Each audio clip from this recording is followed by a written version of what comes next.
Back in May 2022, I left my full-time job to go all in on my coaching business full-time.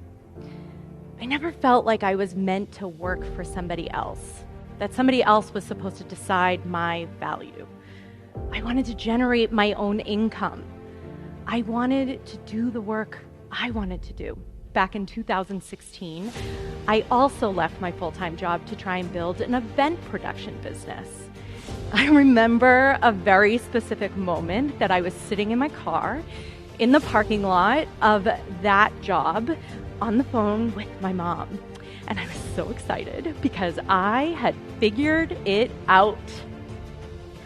I had figured out how I was going to pay for my life without that full-time job.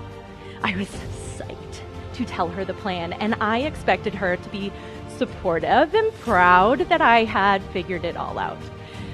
When I was done telling her, I heard silence. And then I heard, Mary-Theresa, I just want you to consider teaching.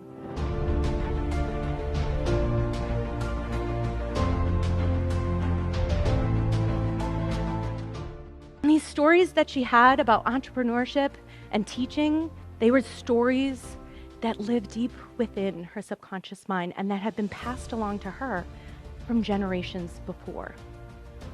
Stories that had been dictating her decisions, possibly her whole life up until that moment when she was trying to pass them down to me. I had a decision to make. I could either take on those stories as my own and get the job for the safety of a pension, or I could decide that those stories did not belong to me. I could decide that the wisdom of my ancestors needed to be ignored.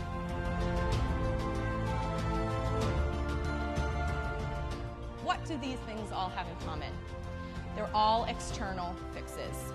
You can't stand in your power from the outside. You have to do the work on the inside. You have to learn how to communicate with your subconscious mind and ask big questions.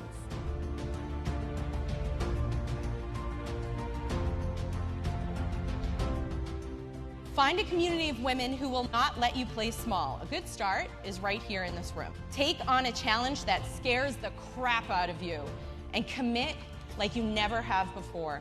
And when you have to, repeat to yourself, discomfort equals growth. Discomfort equals growth.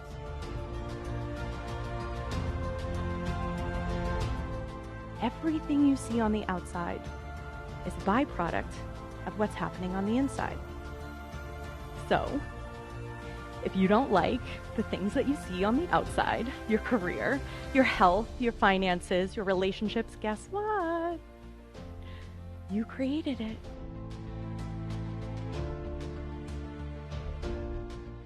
Decide that starting today, you are going to be that answer to your ancestors' prayers that will impact generations to come.